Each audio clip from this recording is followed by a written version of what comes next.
Hi everybody, I'm so excited to see you on lesson number 3. Yay! In lesson number 1, we talked about the Bible being made up of 2 parts. In lesson number 2, we talked about one of the parts, which was the Old Testament. Today we're going to finish the Old Testament. So we ended the Old Testament talking about the children of Israel in a land called Canaan. Why did God take them to a land called Canaan? Remember, the land was filled with so many beautiful things, and they had to fight so many people that were in Canaan so that they can own the land, right? But while they were there, God wanted them to be his children. God wanted them to be holy, to be good, to be gentle, and to be kind. But guess what? When they got there, they wanted to be like everyone else that was around them. So instead of influencing the people around them, they allowed the people around them to tell them what to do, and they started worshiping different gods. One of the things they did was they said they wanted a king.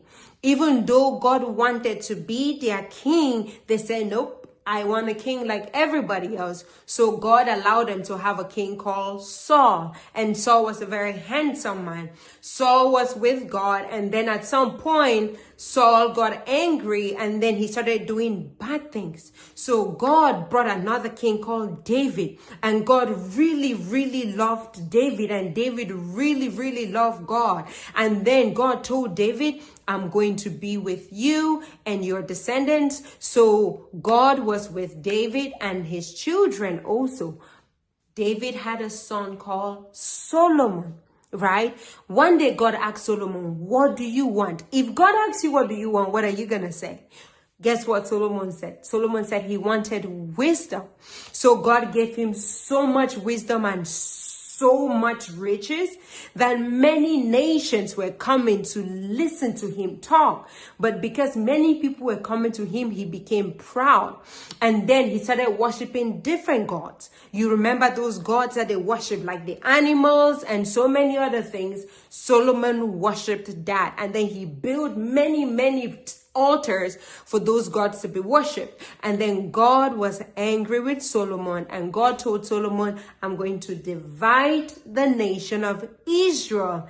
And when Solomon died, after him, the child that came caused the Lord to divide the nation of Israel. Now it became Israel and then Judah, because Israel, as they were growing, they refused to worship God. None of their kings worship God. And even in Judah, sometimes their kings will worship God, sometimes their kings will not worship God. But guess what?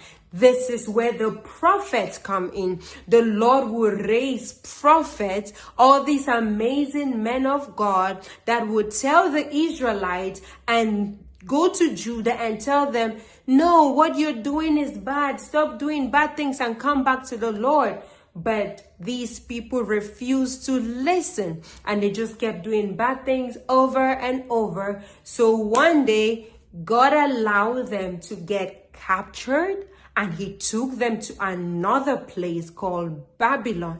And while they were in Babylon, they used them as slaves. They used them as servants. And then while in Babylon, one day God was like, okay, you guys can go back to Jerusalem. So they went back to Jerusalem and they rebuilt their temple. But then while they were there, they still refused to worship God. So the book of the Old Testament is this relationship that God really wanted to build with his children. So he kept going back and forth with the Israelites. Today they will worship him, tomorrow they will not worship him. So that is why Jesus had to come in the New Testament, so that people, whenever they come to God, they can come to God at any time and they don't have to worry about anything, and God can be with his people as long as he wants. So the Old Testament is talking about